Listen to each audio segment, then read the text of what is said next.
दुनिया के सभी लोगों को भगवत गीता क्यों पढ़नी चाहिए?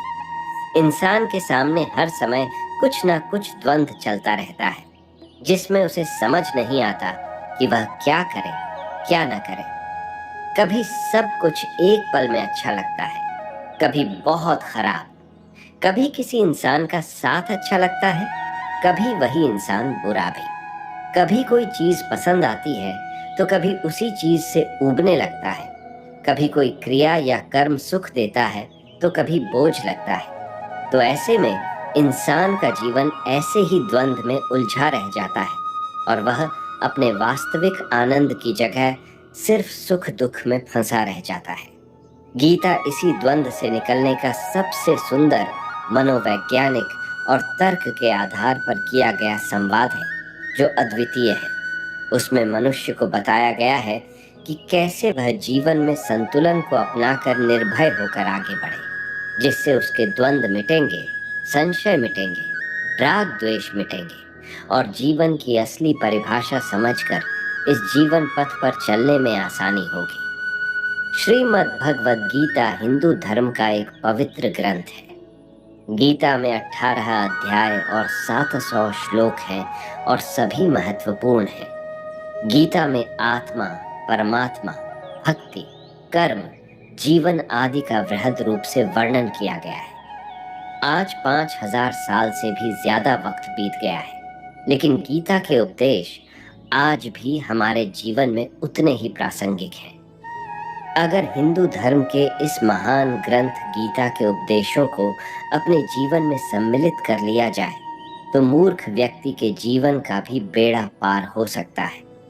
अर्जुन ने युद्ध के लिए तत्पर अपने ही संबंधियों, पुत्रों, पौत्रों, साले तथा ससुरों को मरने मारने के लिए आए हुए देखा, तो श्री कृष्ण जी से कहा कि सामने खड़े मासूम बच्चों, अपने साथी चचेरे भाइयों व संबंधियों को देखकर मेरा शरीर कांप रहा है, धनुष हाथ से गिर रहा है, मैं खड़ा भी नहीं रह पा रहा हूँ, अपने ही जनों को मारना अच्छा महसूस नहीं कर रहा हूँ। हे कृष्ण, न तो मैं विजय चाहता हूँ, न ही राज्य का सुख, क्योंकि उनको जो स्वयं अपने राज्य व जान की परवाह न करके मरने को तैयार है, उन्हें मारकर मैं राज्य नहीं चाहता। मैं बंधुओं व पुत्र तथा पौत्रों को मारना नहीं चाहता। चाहे मुझे तीनों लोकों का राज्य भी क्यों न मिलता हो, फिर पृथ्वी के राज्य के लिए क्यों पाप करूं? इनको मारने से तो पाप ही लगेगा। ऐसे कुकर्म करके हम कैसे सुखी हो सकते हैं? ये सामने खड़े राजा लोग तो मोह माया में अंधे हो रहे हैं, फिर हमें तो ज्ञान है। ऐसा क्यों करें कि कुल का नाश होने पर दूसरे दुष्कर्मी लोग हमारी स्त्रियों को तंग करेंगे। पतिव्रता धर्म नष्ट हो जाएगा, तथा धर्म कर्म न करने से नरक के भागी हो जाएंगे। वास्तव में हम बहुत पापी हैं, जो अपने ही बंधुओं को स्वार्थवश मारने को तैयार हो गए हैं। अर्जुन ने कहा कि भगवान इस पाप को बचाने के लिए यदि धृतराष्ट्र के पुत्र मुनिहत्थे को मार दें और युद्ध न हो, तो भी मैं स्वयं मरना बेहतर समझता हूँ कि एक मेरे मरने से लाखों बहन विधवा होने से बच जाएंगी, तथा लाखों मासूम बच्चे अनाथ होने से बच जाएंगे। यह कहकर अर्जुन दुखी मन से रथ के बीच वाले हिस्से में बैठ गया तथा धनुष को रख दिया। अर्जुन ने जब युद्ध के लिए मना किया, तो श्री कृष्ण ने अर्जुन को गीता का उपदेश दिया था। श्रीमद् भगवद गीता के दूसरे अध्याय में श्री कृष्ण अर्जुन से कहते हैं कि जो लोग कर्म नहीं करते हैं, अपने कर्तव्य से भागते हैं, वे कायर होते हैं। ऐसे लोगों को घर परिवार और समाज में सम्मान नहीं मिलता, बल्कि इन्हें अपमानित होना पड़ सकता है। गीता के पहले अध्याय में श्री कृष्ण मौन थे। अर्जुन श्री कृष्ण से लगातार प्रश्न कर रहे थे, युद्ध न करने के निर्णय को सही बताते हुए अपने तर्क दे रहे थे, लेकिन श्री कृष्ण ने अर्जुन से कुछ नहीं कहा। श्री कृष्ण का मौन देखकर अर्जुन की आंखों से आंसू बहने लगे। तब भगवान ने अर्जुन को गीता का उपदेश दिया। जब तक व्यक्ति स्वयं को बुद्धिमान मानता है और व्यर्थ तर्क देता है, तब तक भगवान मौन रहते हैं। लेकिन जब व्यक्ति अहंकार छोड़कर भगवान की शरण में चला जाता है, तब वे भक्त के सभी प्रश्नों के उत्तर देते हैं। जब हम अहंकार छोड़ देते हैं तभी भगवान की कृपा मिलती है। अर्जुन की आंखों में जब आंसू आ गए तब श्री कृष्ण ने अर्जुन के अज्ञान को दूर करने के लिए उपदेश दिया। गीता में भगवान ने अर्जुन को कर्म और कर्तव्य का महत्व समझाया। श्री कृष्ण ने अर्जुन से कहा कि उठो और अपना कर्म करो, सभी तरह के मोह का त्याग करो और युद्ध करो। अर्जुन ने कहा कि हे मधुसूदन, आप ही बताएं, मैं भीष्म पितामह और द्रोणाचार्य पर प्रहार कैसे करूं? मैं धृतराष्ट्र के संबंधियों पर प्रहार कैसे कर सकता हूं? इन्हें मारकर मैं धन प्राप्त नहीं करना चाहता। अर्जुन के इन प्रश्नों के उत्तर में श्री कृष्ण बोले कि हमें शोक न करने योग्य लोगों के लिए शोक नहीं करना चाहिए। जो लोग अधर्म का साथ देते हैं उनके लिए किसी तरह का दुख मन में नहीं होना चाहिए। इसीलिए तुम्हें यह युद्ध करना है। इस महान ग्रंथ गीता में जीवन की वास्तविकता और मनुष्य धर्म से जुड़े उपदेश दिए गए हैं। कई बार ऐसा होता है कि हमें अपनी समस्या का समाधान नहीं मिलता या फिर विपत्ति के समय हम बहुत परेशान हो जाते हैं। कई लोग तो गुस्से में अपना आपा खो बैठते हैं या फिर अपनी समस्याओं से विचलित होकर भाग खड़े होते हैं। ऐसे में गीता में लिखे गए यह उपदेश हमारी सारी समस्याओं का चुटकियों में हल कर देते हैं और हमें जीवन जीने की कला सिखाते हैं, साथ ही सफल जीवन की प्रेरणा देते हैं। भगवान श्री कृष्ण ने महाभारत के युद्ध में अर्जुन को गीता का उपदेश सुनाया था, जिसे सुनकर अर्जुन को ज्ञान की प्राप्ति हुई थी। वहीं यह गीता का उपदेश युद्ध भूमि में खड़े अर्जुन के लिए ही नहीं था, बल्कि यह संपूर्ण मानव जाति के लिए है। और यह उपदेश एक तरीके से लोगों के जीवन में सफलता पाने के लिए अचूक मंत्र भी है, जो इंसान के भीतरी मन की उठापटक को शांत कर उसे सफल जीवन व्यतीत करने में सहायता करते हैं। मानव शरीर अस्थाई और आत्मा स्थायी है। गीता के श्लोक में भगवान श्री कृष्ण ने मनुष्य के शरीर को महज एक कपड़े का टुकड़ा बताया है, अर्थात एक ऐसा कपड़ा जिसे आत्मा हर जन्म में बदलती है।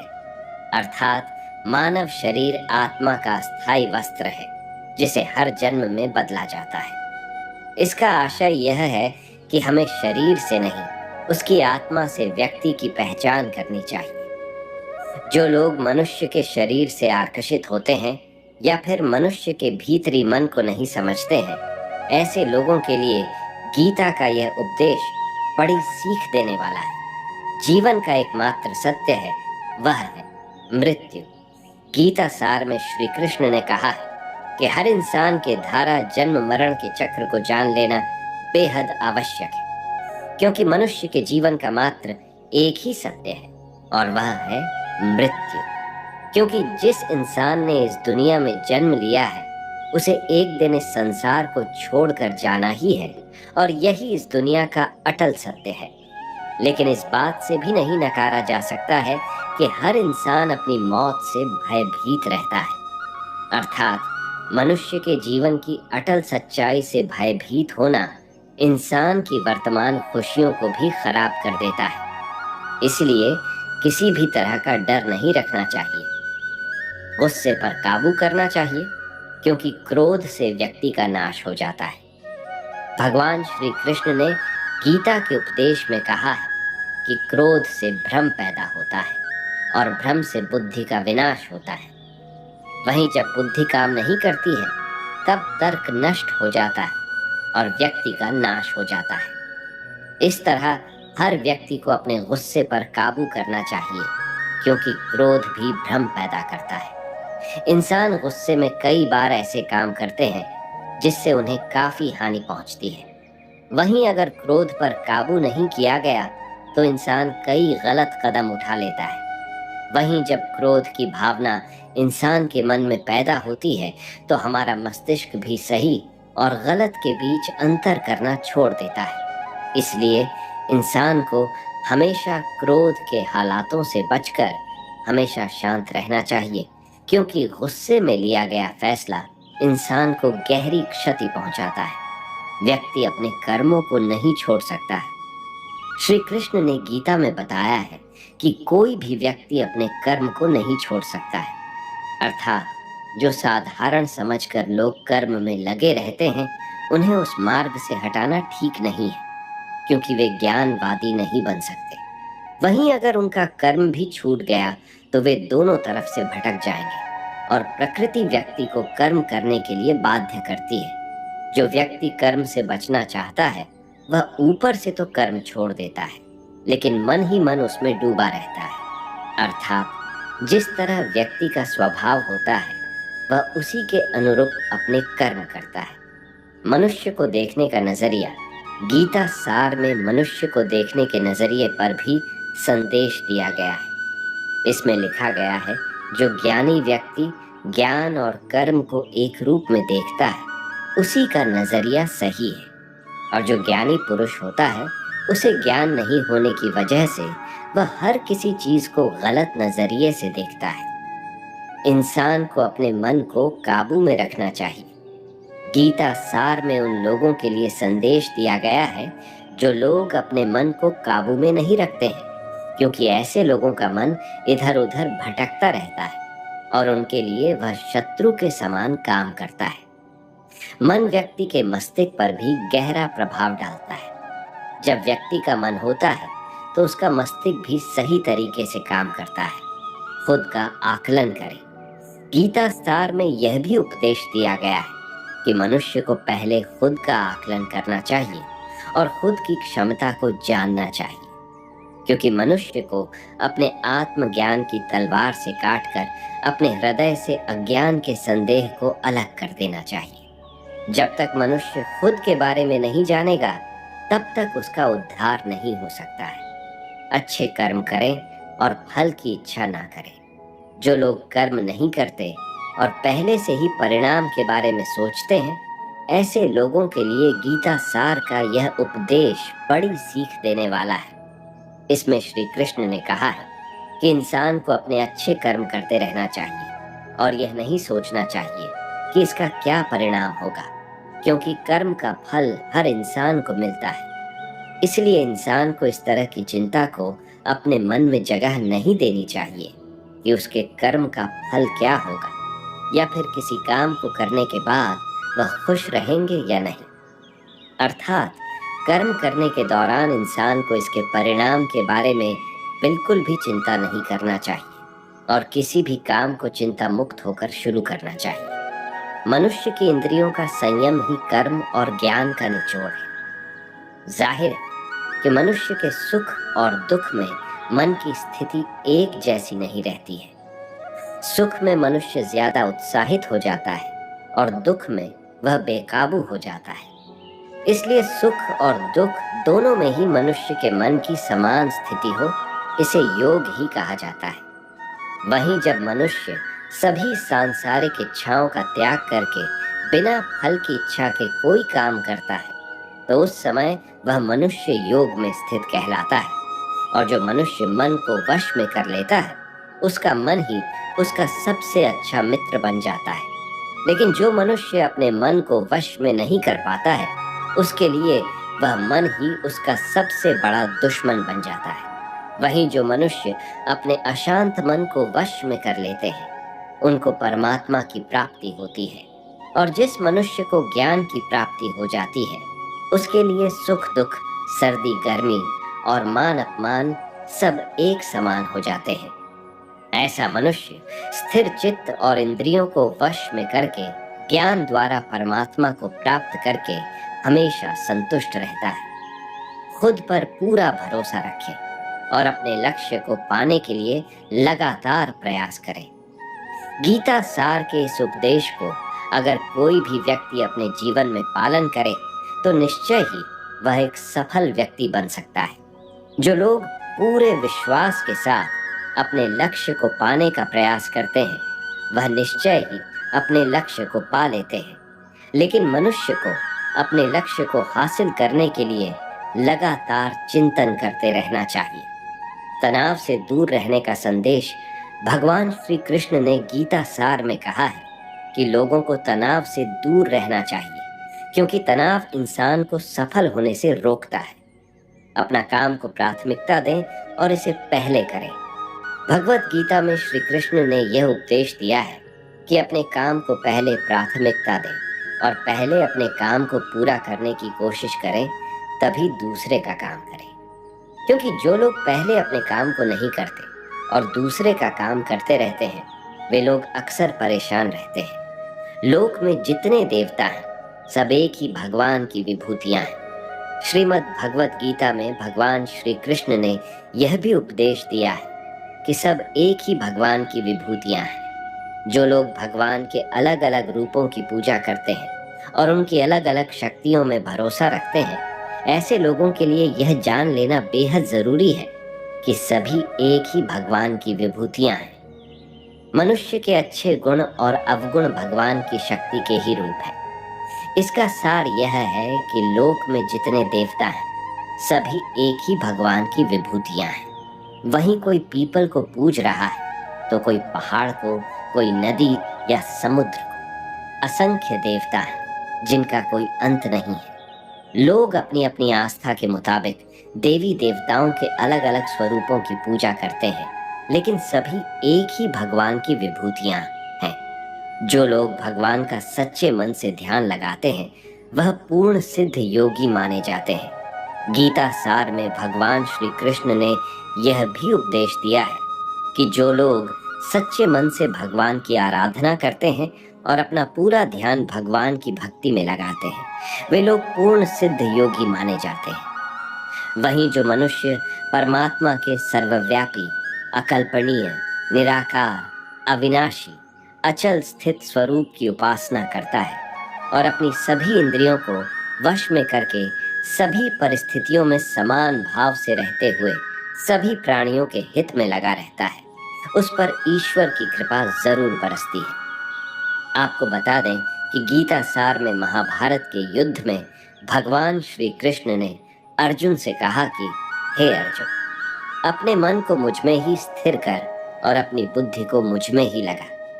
इस तरह तू निश्चित रूप से मुझ में ही हमेशा निवास करेगा। वहीं अगर तू ऐसा नहीं कर सकता है तो भक्ति योग के अभ्यास द्वारा मुझे प्राप्त करने की इच्छा पैदा कर सकता है। इस तरह तू मेरे लिए कर्मों को करता हुआ मेरी प्राप्ति रूपी परम सिद्धि को प्राप्त करेगा। अपने काम को मन लगाकर करे और अपने काम में खुशी खोजे। जो लोग अपने काम को मन लगाकर करते हैं और अपने काम में खुशी ढूंढ लेते हैं, वे लोग निश्चित ही सफलता प्राप्त करते हैं। वहीं दूसरी तरफ कई लोग ऐसे भी होते हैं जो किसी काम को बोझिल समझकर उस काम को सिर्फ निपटाने की कोशिश करते हैं। ऐसे लोग किसी काम को ढंग से नहीं कर पाते हैं और अपने जीवन में पीछे रह जाते हैं। किसी भी तरह की अधिकता इंसान के लिए बन सकती है बड़ा खतरा। गीता सार में श्री कृष्ण ने यह बात कही है कि इंसान के लिए किसी भी तरह की अधिकता घातक साबित हो सकती है। जिस तरह संबंधों में कड़वाहट हो या फिर मधुरता, खुशी हो या गम, हमें कभी भी अति नहीं करनी चाहिए। जीवन में संतुलन बनाए रखना बहुत जरूरी है। जब तक मनुष्य के जीवन में संतुलन नहीं रहेगा, वह सुख से अपना जीवन व्यतीत नहीं कर सकेगा। अर्थात मनुष्य को जरूरत से ज्यादा कोई भी चीज करने से बचना चाहिए और अपनी जिंदगी में संतुलन बनाकर रखना चाहिए। स्वार्थी नहीं बने।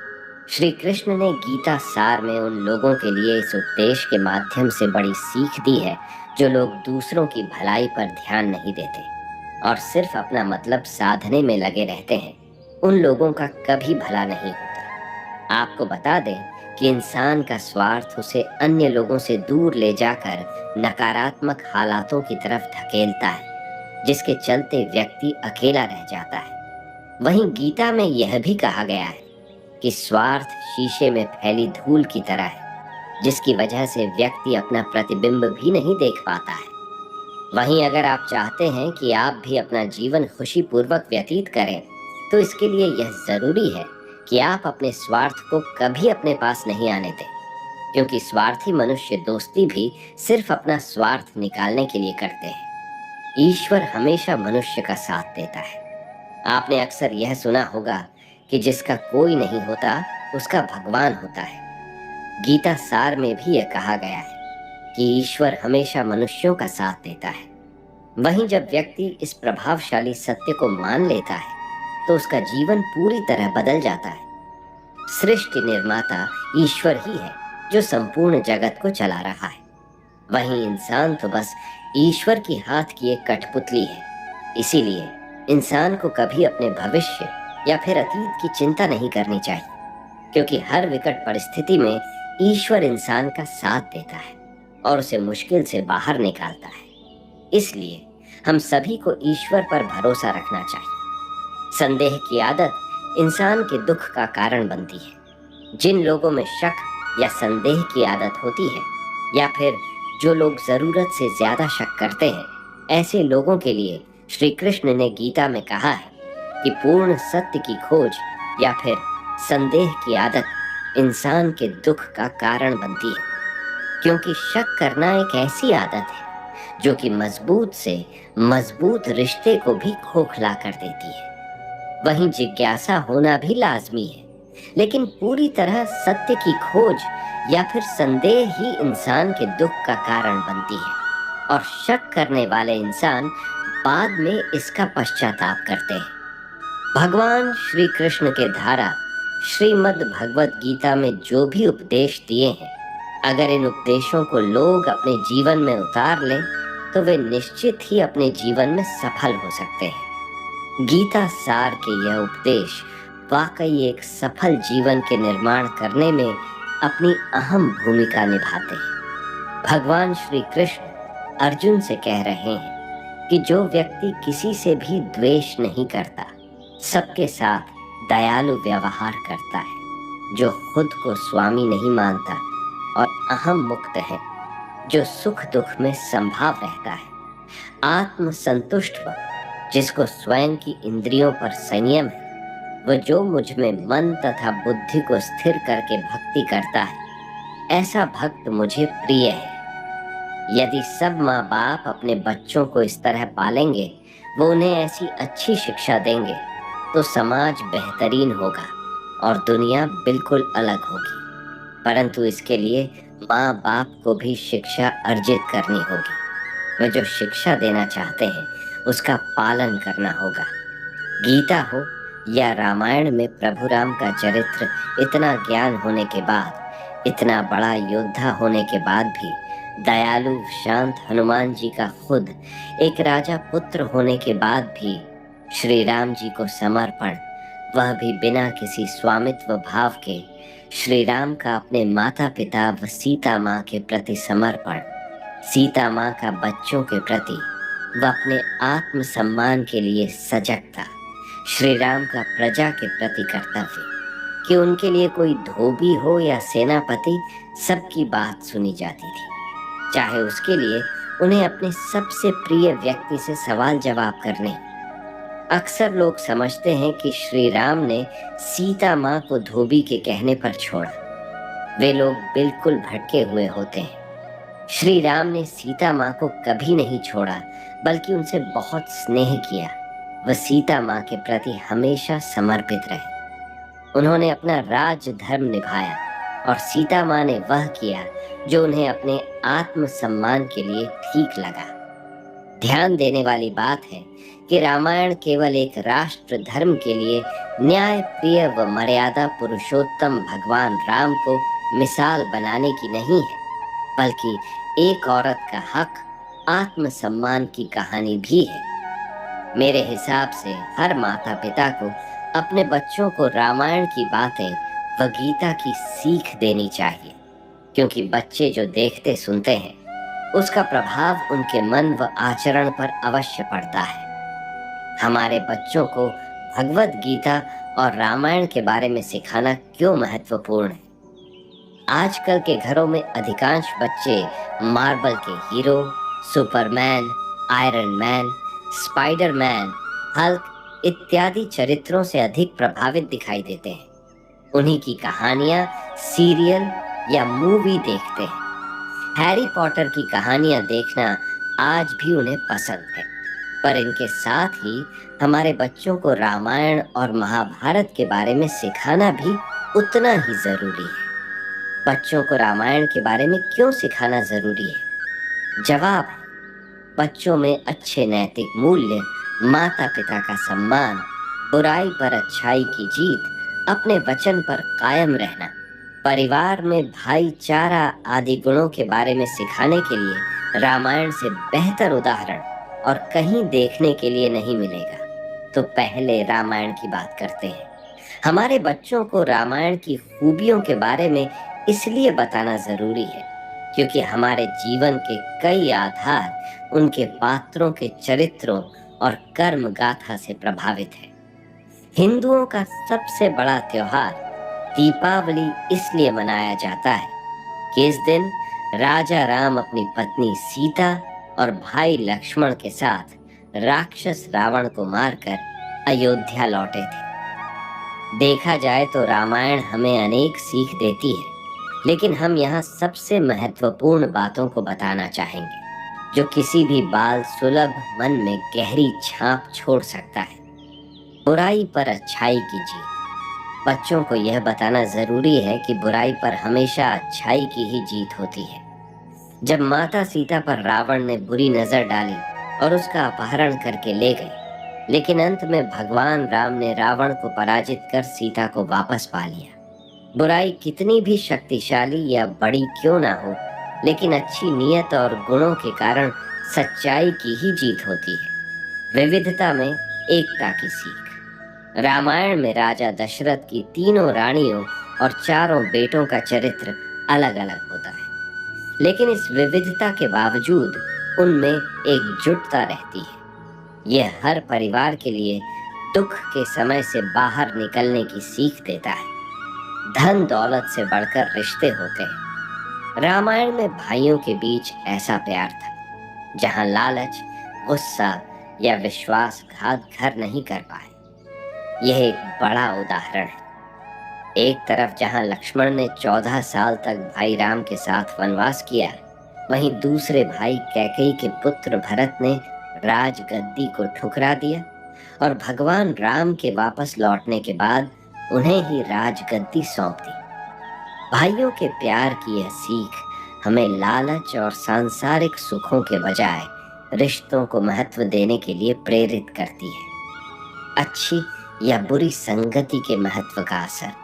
यह ग्रंथ बच्चों को अच्छी संगति के महत्व को बताने के लिए उपयुक्त उदाहरण प्रस्तुत करता है। कैकेयी राम को अपने पुत्र भरत से ज्यादा चाहती थी, लेकिन दासी मंथरा की बुरी सोच और गलत बातों में आकर वह राम के लिए 14 वर्षों का वनवास मांग लेती है। इसलिए हमें सीख मिलती है कि हमें अच्छी संगति में रहना चाहिए ताकि नकारात्मकता हम पर हावी ना हो। सच्ची भक्ति और समर्पण। हनुमान जी ने भगवान राम के प्रति अटल विश्वास और प्यार का परिचय दिया। उनकी भगवान राम के प्रति निस्वार्थ सेवा हमें सिखाती है कि एक दोस्त की जरूरत के समय किस तरह मदद की जाती है। रावण एक ज्ञानी पुरुष था, लेकिन माता सीता का अपहरण उसके खुद के पतन का कारण बना। दूसरे को नुकसान पहुंचाने के चक्कर में बदले की आग में अपने आप को ही जला बैठते हैं। अपनी बहन शूर्पणखा की लक्ष्मण द्वारा बेइज्जती करने पर रावण उनके भाई श्री राम को सबक सिखाने की सोचता है और क्रोध, विश्वासघात और प्रतिशोध के खुद के जाल में खुद ही उलझ जाता है। इसलिए हमें बदले, अहम और क्रोध के बजाय माफ करने का स्वभाव अपनाना चाहिए। सबसे विनम्र व्यवहार करना इंसानियत की पहचान होती है। भगवान राम का विनम्र आचरण और अपने से बड़ों और छोटों सबको सम्मान देना हम सबको एक सीख देता है। भगवान में विश्वास। राम, लक्ष्मण और वानर सेना द्वारा भारत और श्रीलंका के बीच तैयार किया गया पुल चमत्कार की ही निशानी है कि जिस तरह से भगवान का नाम लिखने से ही पत्थर तैरने लगे, वैसे ही ईश्वर में विश्वास होने और कर्म करने पर हर क्षेत्र में जीत हासिल कर सकते हैं। प्यार और दया। भगवान राम प्यार, दया और सकारात्मकता की प्रतिमूर्ति है। उनका शांत और दया भाव से एक पुत्र, पति, भाई और एक राजा की जिम्मेदारियों का निर्वहन करना हमें आपसी प्रेम और सम्मान जैसे मानवीय गुणों से अवगत कराता है। समाज की बुराइयों पर जीत हासिल करने के लिए हमें आज के जमाने में रामायण की सीख को उतारने की आवश्यकता है। बच्चों को रामायण से जुड़ी अच्छी बातों को बताने से और अपने व्यवहार में उन्हें शामिल करने से बच्चे में अच्छे गुणों का विकास और एक अच्छे इंसान बनने की नींव डाली जा सकती है। और यह जिम्मेदारी घर परिवार के लोगों की ही होनी चाहिए। बच्चों को भगवत गीता की सीख क्यों देनी चाहिए? भगवत गीता में जीवन के हर समय को जीने के लिए बहुत ही व्यवहारिक बात कही गई है, जिसे जीवन में अपनाना हर किसी के लिए अच्छा है। बच्चों को इसके बारे में बताना उनको जीवन जीने के तरीके से अवगत कराना है। बड़े बुजुर्गों को कहते सुना है कि गीता में जीवन का सार है। ये बात बिल्कुल सच है। भगवान श्री कृष्ण के उपदेश जीवन के लक्ष्य को हासिल करने में आज भी उतने ही महत्वपूर्ण हैं जितने यह महाभारत के समय थे। भगवत गीता में दी गई जीवन की अमूल्य सीख। बुरे हालात कुछ ना करने से ही आ जाते हैं, लेकिन अच्छे हालात पैदा करने के लिए कर्म करना पड़ता है। बच्चों को यह बताया जा सकता है कि जैसे अगर आपको पढ़ाई करनी है और आप पढ़ेंगे नहीं तो अपने आप कुछ समझ में नहीं आएगा और परीक्षा होने पर आप पास नहीं होंगे, फिर किस्मत खराब है। ये कहना बिल्कुल गलत है। इसलिए कर्म मतलब मेहनत करके ही अपनी पढ़ाई को समझ सकते हैं। बदलाव जीवन का एक नियम है, इसलिए हर खुशी या दुख अस्थायी होता है। जीवन में कई बार दुख या तनाव जैसी स्थिति आती रहती है, लेकिन यह अस्थायी है। ये जैसे आती है वैसे चली भी जाती है। इसीलिए इन बदलावों को सहना सीखो। सफलता या महारत हासिल करने के लिए एक इंसान को परिस्थितियों के हिसाब से ढलना होगा, बेहतर समाधान ढूंढने होंगे और अपनी उपलब्धियों को पहचानना होगा। इसीलिए बदलाव को स्वीकार करो और हर परिस्थितियों में खुद को मजबूती से स्वीकार करना सीखो। अपना ध्यान अपने काम पर रखो, उससे मिलने वाले फल पर नहीं। जो काम करना है बस उस पर ही फोकस करना है। हो सकता है उसमें रुकावट या मुसीबत आए, लेकिन उस पर डटे रहने पर ही सफलता पाई जा सकती है। अपना लक्ष्य निर्धारित करना जरूरी है। अपना ध्यान किसी एक लक्ष्य पर इतना गहराई से लगाओ कि आपको बाकी कोई चीज दिखाई ही ना दे। जैसे महाभारत में अर्जुन को चिड़िया की आंख पर निशाना लगाना था, तो उन्हें बस चिड़िया की आंख ही नजर आ रही थी, ना तो पेड़, ना पत्ती, ना ही चिड़िया का बाकी शरीर। आप वह बनते हो जो आप अपने आप को मानते हो। विश्वास एक बहुत ही ताकतवर चीज है। ये एक बीमार इंसान को भी ठीक कर सकती है, एक दुखी इंसान को खुश कर सकती है और नाकामयाब इंसान को तरक्की भी दिला सकती है। हर इंसान पहले अपने दिमाग को यह विश्वास कराता है कि वह कुछ बड़ा करने के लायक है, और उसके बाद ही उसमें उस लक्ष्य को हासिल करने की हिम्मत आती है। कायरता और डर सफलता के दुश्मन है। डर हमारे ऊपर अगर हावी हो जाता है तो हमें अपनी क्षमताओं पर शक होने लगता है, और यह तब बाहर आता है जब हम या तो किसी परिस्थिति को पूरी तरह से समझ नहीं पाते, और यह डर हमें कायर बनाता है और अपने लक्ष्य से भटकाता है। इसीलिए हमेशा बुद्धिमानी और ज्ञान का पीछा करो, क्योंकि यही दो चीजें हैं जो हमें विपरीत परिस्थिति में बहुत ज्यादा सहायता करती है। आपका दिमाग या तो आपको आबाद कर सकता है या फिर बर्बाद। हर इंसान को अपने आप को अपने मन से ऊपर उठाना चाहिए, वरना वह आगे बढ़ने के बजाय पीछे गिरते जाएंगे। यह सच है कि मन हमारा सबसे अच्छा दोस्त भी बन सकता है और सबसे बुरा दुश्मन भी। अगर आप अपने मन के मालिक नहीं हो तो आप उसके गुलाम हो, और जो कि आपको धीरे धीरे बर्बाद कर देगा। इसी वजह से श्री कृष्णा हमें अपने अवचेतन मन को जागृत करने की बात कहते हैं। अपनी इंद्रियों पर नियंत्रण रखना जरूरी है। हर ऐसी चीज जो हमें अपने लक्ष्य से भटकाती है उसे लालसा बोला गया है। बच्चों को ये बात जरूर सिखानी चाहिए कि लक्ष्य हासिल करने के लिए मन को नियंत्रित रखना जरूरी कदम है। जैसे अगर आपका लक्ष्य है परीक्षा में अच्छे अंक लाना, लेकिन आप बार बार सोशल मीडिया या अपना मोबाइल चेक कर रहे हो, तो आपका दिमाग नियंत्रण में नहीं है। फिर उसका परिणाम कैसे अच्छा होगा? माता पिता का भी कर्तव्य बनता है कि बच्चों को इस काम में सहयोग दें, उनका मनोबल बढ़ाएं, ताकि उन्हें सही गलत समझ में आ सके। रोज ध्यान करो। ध्यान की मदद से आप अपने अंदर का सारा डर, तनाव और चिंता संदेह से सीधा छुटकारा पा सकते हैं। अपना कर्म करते रहो, उसके फल पाने की चिंता मत करो। जो हमारा काम है उसे धर्म समझकर करना जरूरी है। हम जो काम करेंगे उसके परिणाम या लाभ हानि की चिंता करेंगे तो हमारा मन भटकना निश्चित है। हर इंसान के जीवन में अलग अलग समय पर अलग अलग काम की प्राथमिकता रहती है, जो हमें समयानुसार करते जाना है।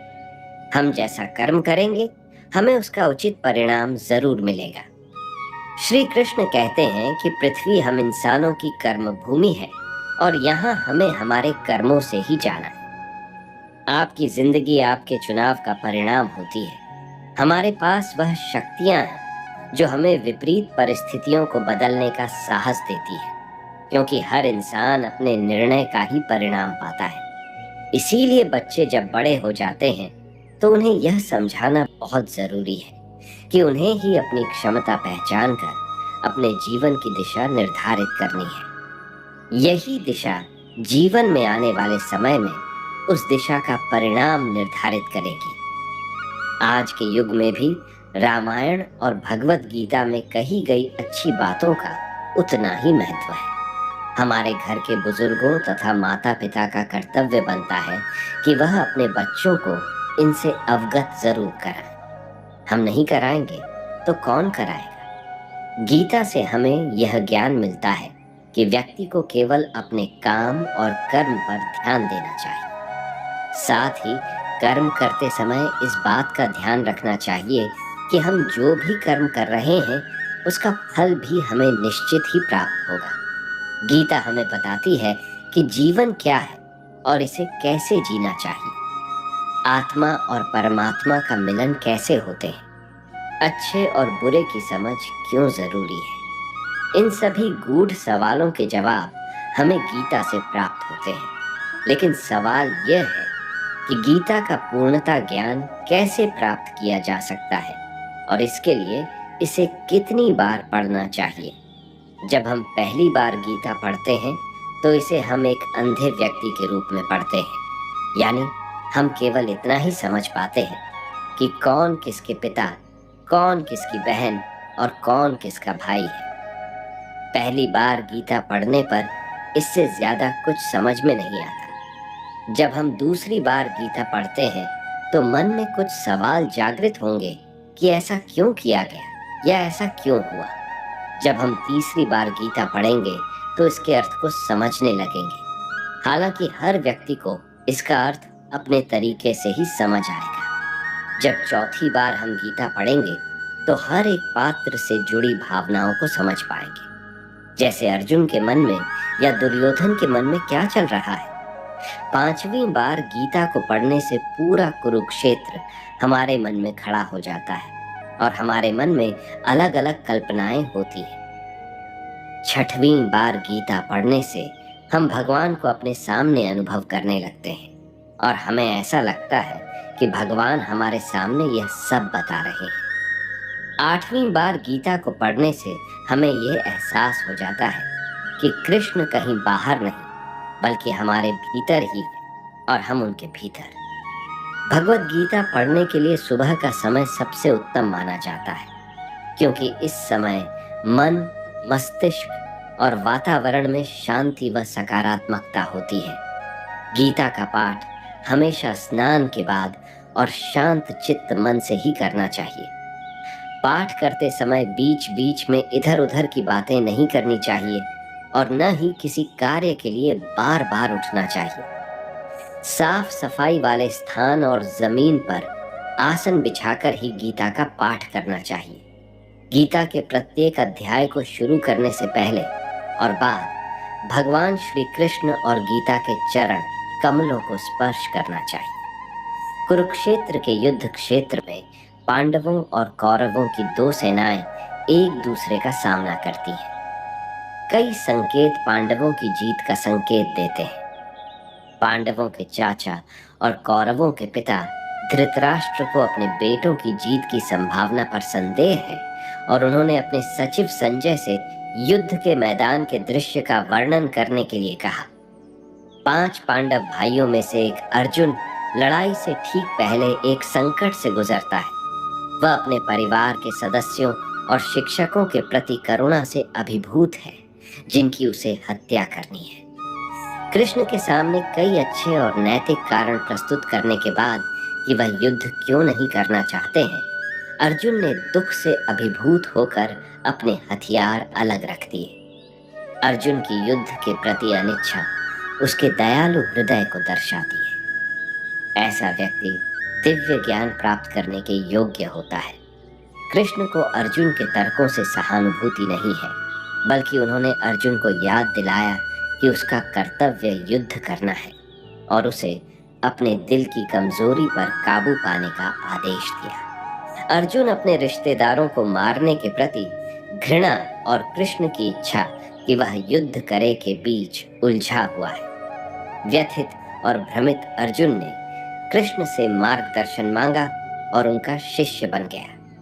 कृष्ण अर्जुन के आध्यात्मिक गुरु की भूमिका निभाते हैं और उन्हें सिखाते हैं कि आत्मा शाश्वत है और उसे मारा नहीं जा सकता।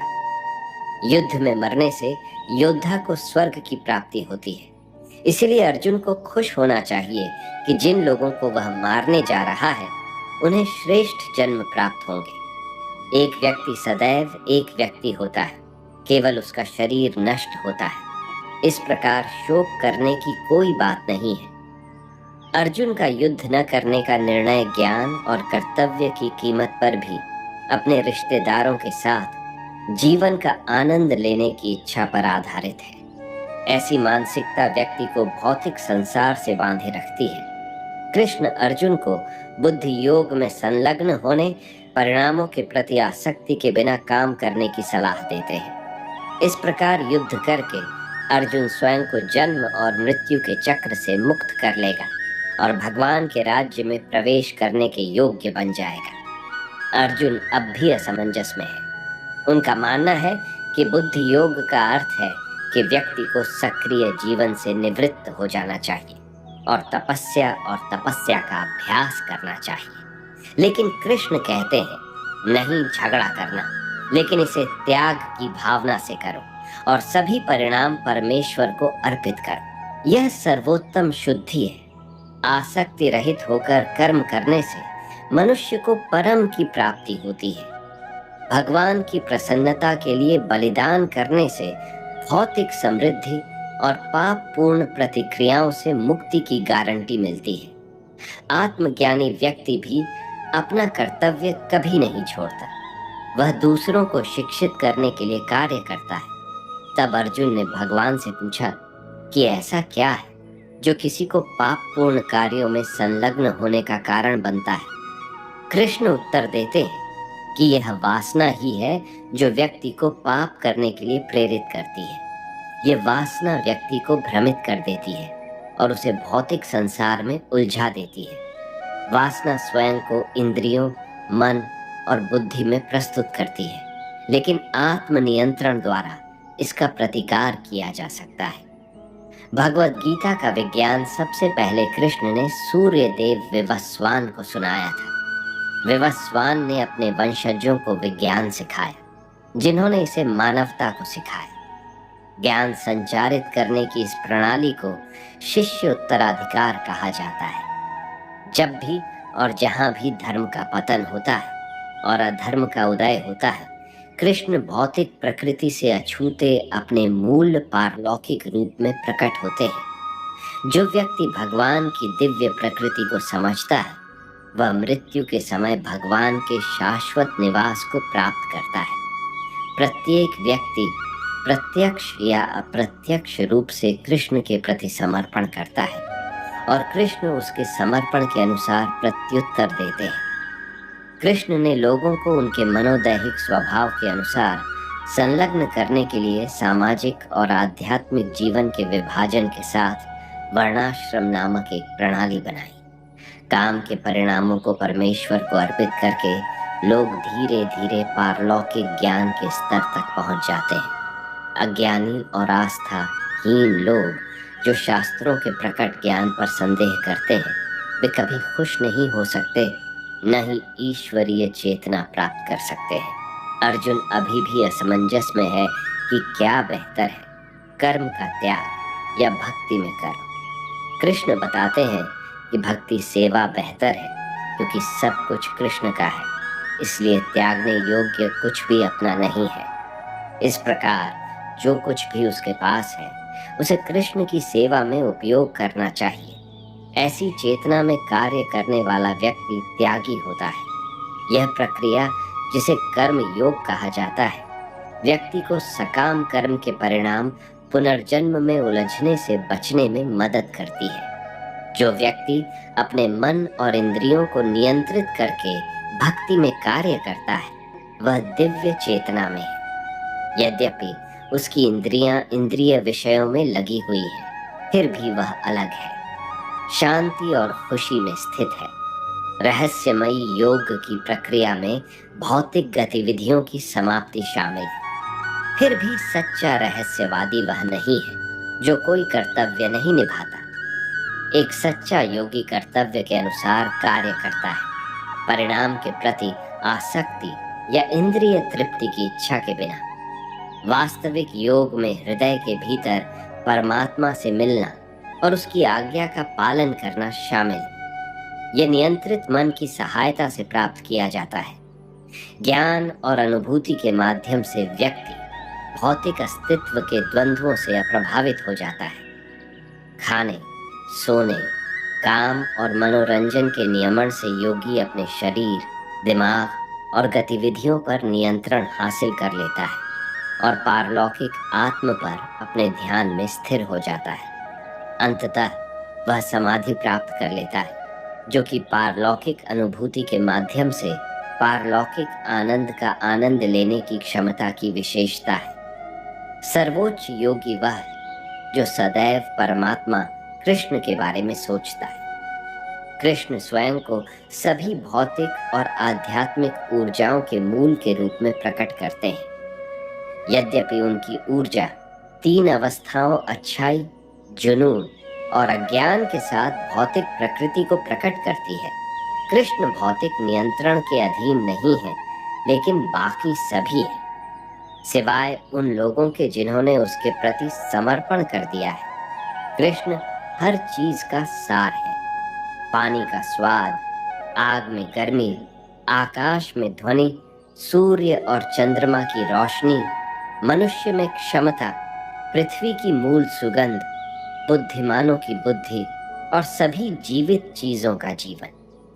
4 प्रकार के पुरुष कृष्ण के प्रति समर्पण करते हैं और 4 प्रकार के नहीं करते। जो लोग समर्पण नहीं करते, वे कृष्ण की अस्थाई मायावी शक्ति से ढके रहते हैं और उन्हें कभी नहीं जान पाते। लेकिन धर्मनिष्ठ लोग भक्ति सेवा में समर्पण के पात्र बन जाते हैं। उनमें से जो लोग यह समझते हैं कि कृष्ण सभी कारणों का कारण है, वे बड़े दृढ़ संकल्प के साथ भक्ति सेवा में संलग्न होते हैं और कृष्ण के प्रिय बन जाते हैं। ये दुर्लभ आत्माएं निश्चित रूप से उसे प्राप्त करेंगी। अर्जुन ने कृष्ण से 7 प्रश्न पूछे। ब्रह्म क्या है? स्व क्या है? सकाम गतिविधियां क्या है? भौतिक अभिव्यक्ति क्या है? देवता कौन है? बलिदान का भगवान कौन है? और भक्ति में लगे लोग मृत्यु के समय कृष्ण को कैसे जान सकते हैं? कृष्ण उत्तर देते हैं, ब्राह्मण अविनाशी जीवित इकाई को संदर्भित करता है, स्वयं आत्मा की सेवा की आंतरिक प्रकृति को संदर्भित करता है, और सकारात्मक गतिविधियों का अर्थ है वे क्रियाएं जो भौतिक शरीर का विकास करती हैं। भौतिक अभिव्यक्ति सदैव बदलती रहने वाली भौतिक प्रकृति है। देवता और उनके ग्रह सर्वोच्च भगवान के सार्वभौमिक रूप का हिस्सा है।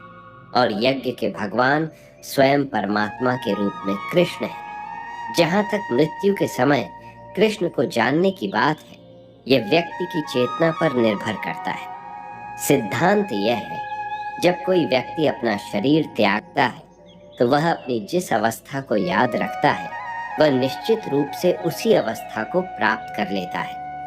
कृष्ण कहते हैं, जो कोई भी जीवन के अंत में मेरा स्मरण करते हुए अपना शरीर त्यागता है वह बिना किसी संदेह के तुरंत मेरे स्वभाव को प्राप्त कर लेता है। इसलिए मेरे प्रिय अर्जुन, तुम्हें हमेशा मेरे बारे में कृष्ण के रूप में सोचना चाहिए और साथ ही युद्ध के अपने निर्धारित कर्तव्य का पालन करना चाहिए। मेरे प्रति समर्पित अपने क्रियाकलापों और मुझ पर स्थिर मन तथा बुद्धि से तुम निस्संदेह मुझे प्राप्त करोगे। ब्रह्मा के प्रत्येक दिन के दौरान सभी जीव प्रकट हो जाते हैं और उनकी रात के दौरान वे अव्यक्त प्रकृति में विलीन हो जाते हैं। यद्यपि किसी के शरीर को छोड़ने के लिए शुभ और अशुभ समय होते हैं, कृष्ण के भक्त उनकी परवाह नहीं करते हैं, क्योंकि कृष्ण की शुद्ध भक्ति में संलग्न होने से वे वेदों का अध्ययन करने या यज्ञ, दान, दार्शनिक अटकलों में संलग्न होने से प्राप्त सभी परिणामों को स्वचालित रूप से प्राप्त कर लेते हैं और इसी तरह ऐसे शुद्ध भक्त भगवान के परम शाश्वत धाम तक पहुंचते हैं। भगवान कृष्ण के अनुसार सबसे गोपनीय ज्ञान भक्ति, सेवा का ज्ञान, सबसे शुद्ध ज्ञान और सर्वोच्च शिक्षा है। यह आत्मबोध द्वारा स्वयं की प्रत्यक्ष अनुभूति कराता है और यही धर्म की पूर्णता है। यह चिरस्थायी और आनंद पूर्वक किया जाता है। कृष्ण का अव्यक्त रूप हर चीज में व्याप्त है, लेकिन कृष्ण स्वयं पदार्थ से अलग रहते हैं। भौतिक प्रकृति उसके निर्देशन में कार्य करते हुए सभी गतिशील और निर्जीव प्राणियों को उत्पन्न करती है। कृष्ण का अव्यक्त रूप हर चीज में व्याप्त है, लेकिन कृष्ण स्वयं पदार्थ से अलग रहते हैं। भौतिक प्रकृति उसके निर्देशन में कार्य करते हुए सभी गतिशील और निर्जीव प्राणियों को उत्पन्न करती है। अलग अलग उपासक अलग अलग लक्ष्य तक पहुंचते हैं। जो मनुष्य स्वर्गीय ग्रहों को प्राप्त करना चाहते हैं वे देवताओं की पूजा करते हैं और फिर उनके बीच जन्म लेकर ईश्वरीय आनंद का आनंद लेते हैं। लेकिन ऐसे लोग अपने पवित्र श्रेय को समाप्त करने के बाद पृथ्वी पर लौट आते हैं। जो मनुष्य पितरों की पूजा करते हैं वे पितरों के लोक में जाते हैं और जो भूतों की पूजा करते हैं वे भूत बन जाते हैं। लेकिन जो अनन्य भक्ति से कृष्ण की पूजा करता है वह हमेशा के लिए उनके पास चला जाता है। कृष्ण का भक्त जो कुछ भी करता है, खाता है, चढ़ाता है या दान देता है, वह भगवान को अर्पण के रूप में करता है। कृष्ण अपने भक्त के पास जो कमी है उसे पूरा करके और जो उसके पास है उसे संरक्षित करके प्रतिदान करते हैं। कृष्ण की शरण में जाकर तुच्छ मनुष्य भी परम गति को प्राप्त कर सकते हैं। भक्त कृष्ण को अजन्मा आदि सभी संसारों के सर्वोच्च भगवान, कुलपतियों के निर्माता, जिनसे सभी जीवित प्राणी अवतरित होते हैं, हर चीज के मूल के रूप में जानते हैं। बुद्धि, ज्ञान, सत्यता, मानसिक और इंद्रिय नियंत्रण, निर्भयता, अहिंसा, तपस्या, जन्म, मृत्यु, भय, संकट, बदनामी सभी गुण अच्छे और बुरे कृष्ण द्वारा बनाए गए हैं। भक्तिमयी सेवा व्यक्ति को सभी अच्छे गुणों को विकसित करने में मदद करती है। जो भक्त प्रेम पूर्वक भक्ति में लगे रहते हैं उन्हें कृष्ण की समृद्धि, रहस्यमय शक्ति और सर्वोच्चता पर पूरा विश्वास होता है। ऐसे भक्तों के मन कृष्ण में बसते हैं।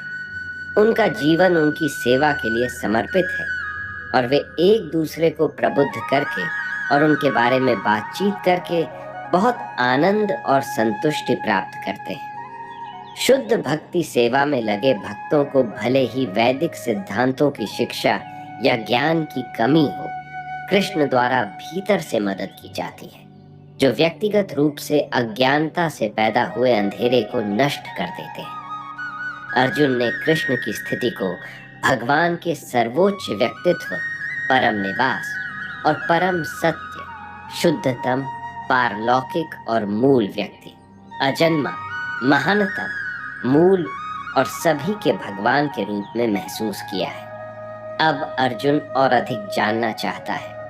भगवान कृष्ण और अधिक बताते हैं और फिर निष्कर्ष निकालते हैं। सभी भव्य, सुंदर और शानदार रचनाएं मेरे वैभव की एक चिंगारी से उत्पन्न होती है। निर्दोष लोगों को धोखेबाजों से बचाने के लिए अर्जुन ने कृष्ण से अपने सार्वभौमिक रूप को प्रदर्शित करके अपनी दिव्यता साबित करने के लिए कहा।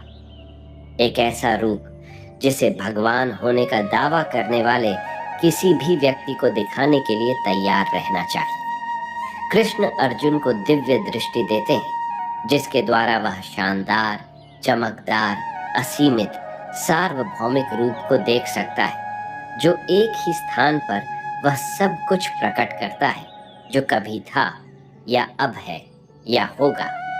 अर्जुन हाथ जोड़कर प्रणाम करता है और भगवान की स्तुति करता है।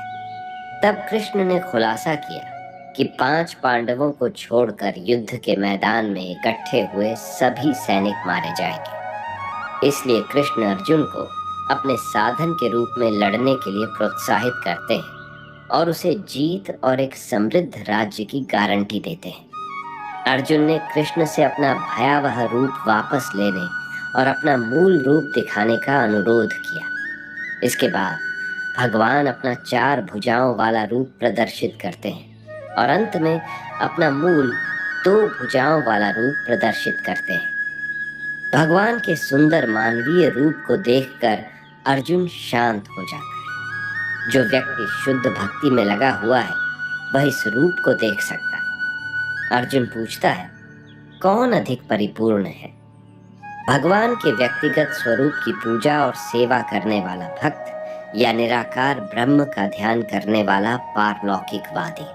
कृष्ण उत्तर देते हैं, जो भक्त अपना मन मेरे व्यक्तिगत स्वरूप पर केंद्रित करता है वह सबसे उत्तम है, क्योंकि भक्ति सेवा मन और इंद्रियों को नियोजित करती है।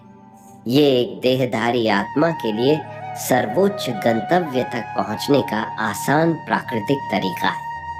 अवैयक्तिक मार्ग अप्राकृतिक और कठिनाइयों से भरा है। कृष्ण इसकी अनुशंसा नहीं करते। भक्ति सेवा के सर्वोच्च चरण में व्यक्ति की चेतना पूरी तरह से कृष्ण पर केंद्रित होती है। इससे एक कदम नीचे नियामक भक्ति सेवा का अभ्यास है। उससे भी निचला है कर्म योग, कर्म के फल का त्याग। सर्वोच्च प्राप्ति की अप्रत्यक्ष प्रक्रियाओं में ध्यान और ज्ञान का विकास शामिल है। जो भक्त शुद्ध, विशेषज्ञ, सहिष्णु, आत्मनियंत्रित, समदर्शी, गैर ईर्ष्या, झूठे, अहंकार से मुक्त, सभी जीवों के प्रति मित्रतापूर्ण और मित्रों और शत्रुओं के प्रति समान है, वह भगवान को प्रिय है। अर्जुन प्रकृति, पुरुष, क्षेत्र, क्षेत्र, ज्ञान, ज्ञान के बारे में जानना चाहता है। कृष्ण बताते हैं कि क्षेत्र वातानुकूलित आत्मा की गतिविधि का क्षेत्र है।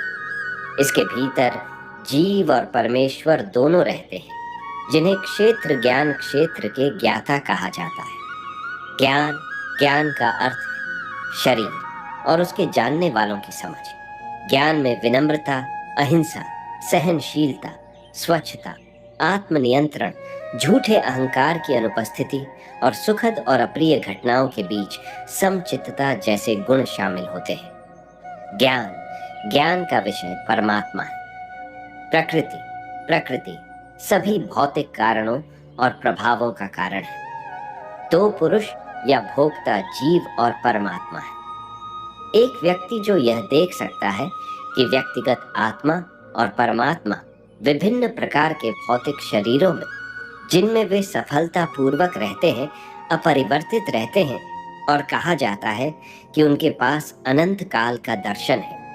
शरीर और शरीर के ज्ञाता के बीच के अंतर को समझने और भौतिक बंधन से मुक्ति की प्रक्रिया को समझने से व्यक्ति सर्वोच्च लक्ष्य तक पहुंच जाता है। संपूर्ण भौतिक पदार्थ भौतिक प्रकृति के तीन गुणों का स्रोत है, अच्छाई, जुनून और अज्ञान। ये विधाएं आत्मा पर अपना प्रभाव डालने में प्रतिस्पर्धा करती हैं। काम के तौर तरीकों को देखकर हम समझ सकते हैं कि वे सक्रिय हैं, हम नहीं, और हम अलग हैं। इस प्रकार भौतिक प्रकृति का प्रभाव धीरे धीरे कम हो जाता है और हम कृष्ण के आध्यात्मिक स्वरूप को प्राप्त कर लेते हैं। सत्व गुण प्रकाशित करता है। यह व्यक्ति को सभी पापों से मुक्त करता है, लेकिन उसे खुशी और ज्ञान की अनुभूति कराता है।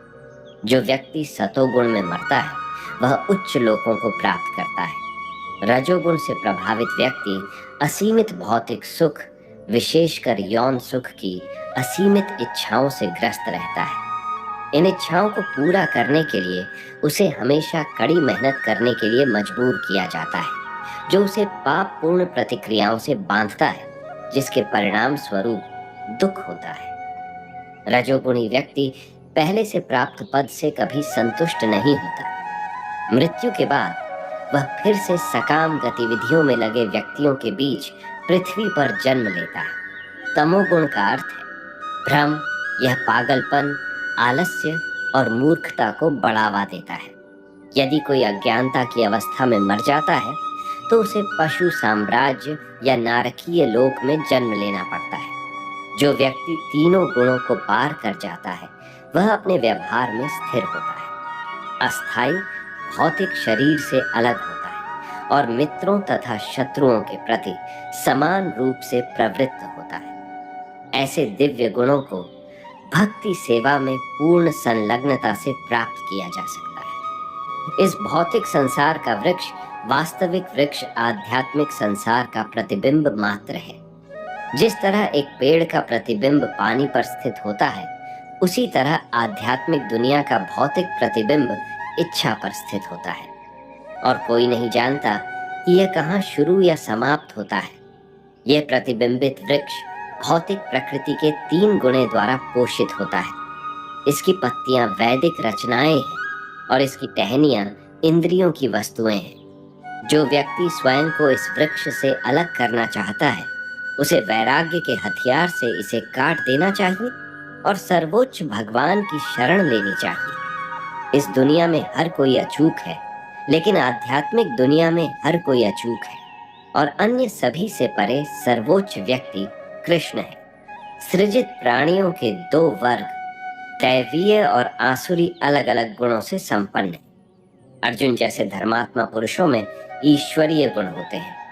दान, आत्मसंयम, नम्रता, शील, क्षमा, स्वच्छता, तपस्या, सादगी, अहिंसा, सत्यता, शांति, निर्भयता, क्रोध से मुक्ति, आध्यात्मिक ज्ञान की खेती, दोष, घृणा, खोज, सभी जीवित प्राणियों के लिए करुणा, लोभ से मुक्ति और स्थिर दृढ़ संकल्प, अभिमान, क्रोध, ईर्ष्या, कठोरता, अहंकार, अज्ञानता, निर्लज्जता, अस्वच्छता और अनुचित व्यवहार जैसे आसुरी गुण लोगों को भ्रम के जाल में बांध देते हैं, जिससे उन्हें बार बार आसुरी योनि में जन्म लेना पड़ता है। कृष्ण के पास जाने में असमर्थ राक्षस धीरे धीरे नरक में डूब जाते हैं। दो प्रकार की कार्रवाई, विनियमित और अनियमित, अलग अलग परिणाम देती है। जो व्यक्ति शास्त्रीय आदेशों का त्याग करता है, उसे न तो पूर्णता मिलती है, न खुशी, न ही सर्वोच्च गंतव्य। शास्त्र द्वारा नियंत्रित लोग समझते हैं कि कर्तव्य क्या है और क्या नहीं। वे आत्म प्राप्ति के लिए अनुकूल कार्य करके धीरे धीरे सर्वोच्च गंतव्य प्राप्त करते हैं। अर्जुन पूछता है, प्रकृति का कौन सा तरीका उन लोगों को नियंत्रित करता है जो शास्त्र के सिद्धांतों का पालन नहीं करते हैं, बल्कि अपनी कल्पना के अनुसार पूजा करते हैं? उत्तर में कृष्ण विभिन्न प्रकार के विश्वास, भोजन, दान, तपस्या, बलिदान और तपस्या का विश्लेषण करते हैं, जो भौतिक प्रकृति के विभिन्न गुणों को चिह्नित करते हैं। तीन शब्द ओम, तत्व, सत्य, सर्वोच्च परम सत्य का प्रतीकात्मक प्रतिनिधित्व है। एम सर्वोच्च को इंगित करता है। तत्व का उपयोग भौतिक बंधन से मुक्त होने के लिए किया जाता है और सत्य इंगित करता है कि पूर्ण सत्य भक्ति सेवा का उद्देश्य है।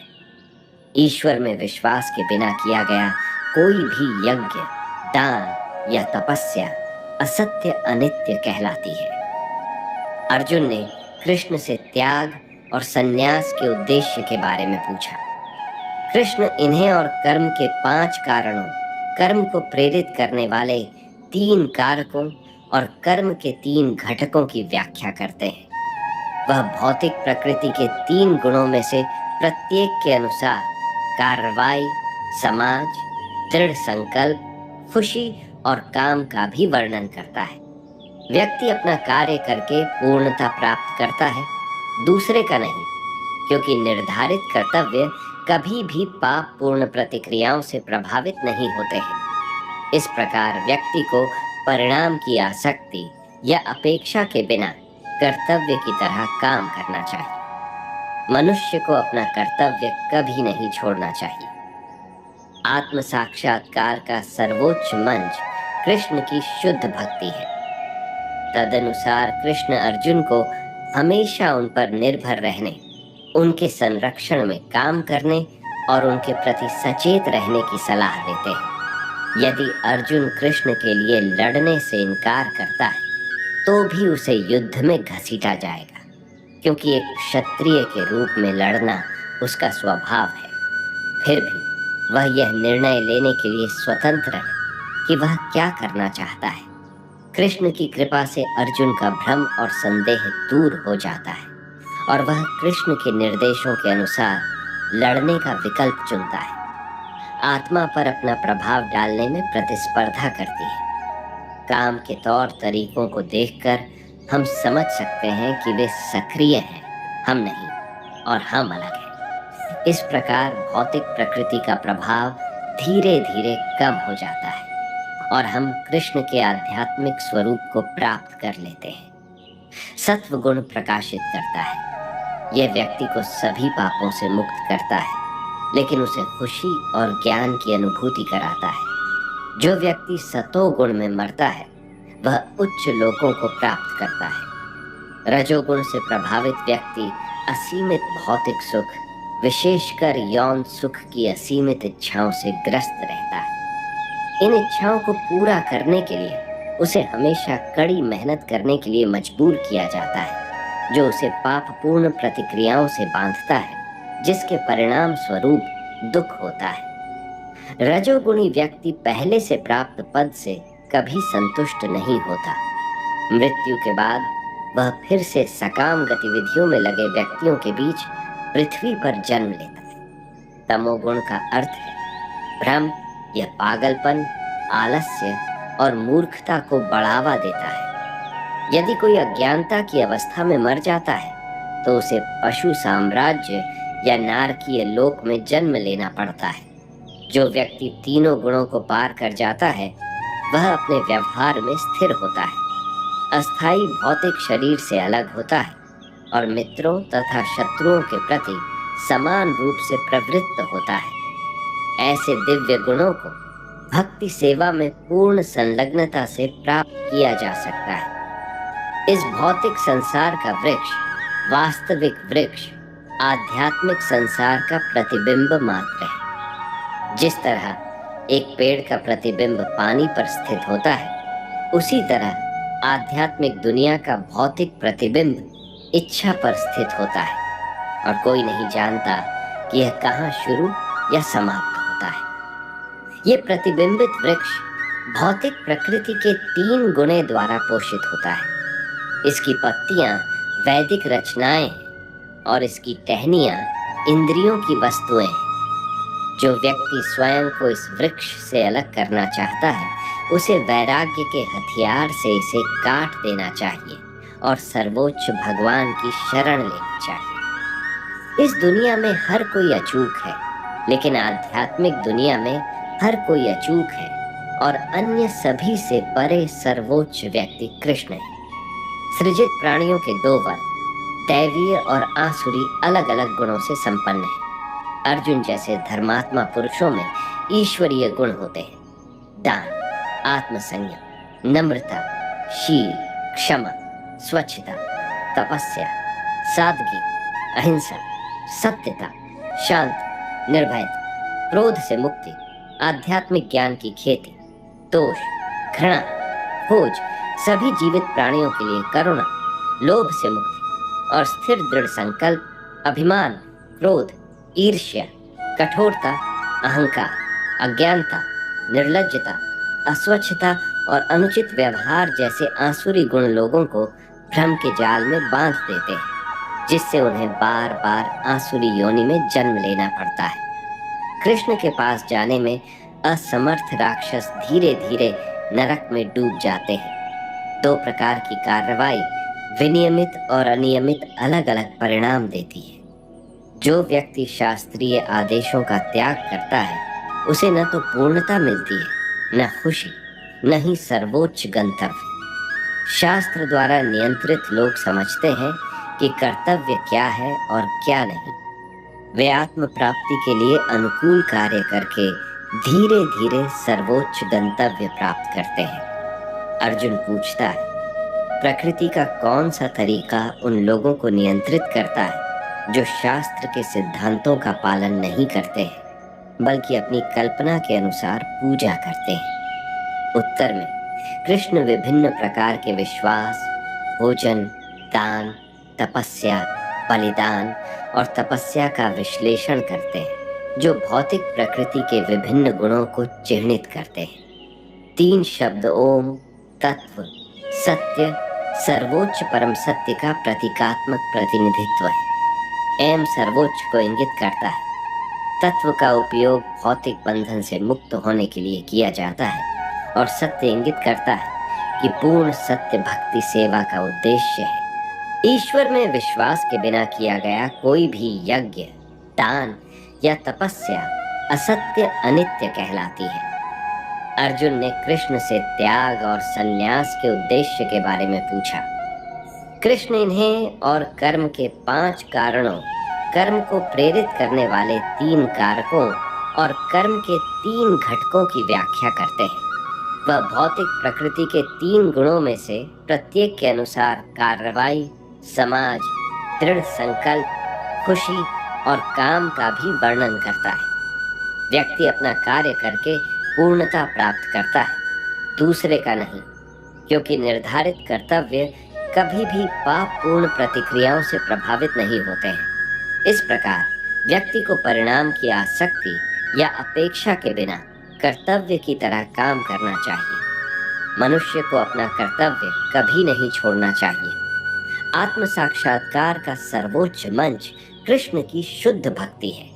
तदनुसार कृष्ण अर्जुन को हमेशा उन पर निर्भर रहने, उनके संरक्षण में काम करने और उनके प्रति सचेत रहने की सलाह देते हैं। यदि अर्जुन कृष्ण के लिए लड़ने से इनकार करता है तो भी उसे युद्ध में घसीटा जाएगा, क्योंकि एक क्षत्रिय के रूप में लड़ना उसका स्वभाव है। फिर भी वह यह निर्णय लेने के लिए स्वतंत्र है कि वह क्या करना चाहता है। कृष्ण की कृपा से अर्जुन का भ्रम और संदेह दूर हो जाता है और वह कृष्ण के निर्देशों के अनुसार लड़ने का विकल्प चुनता है।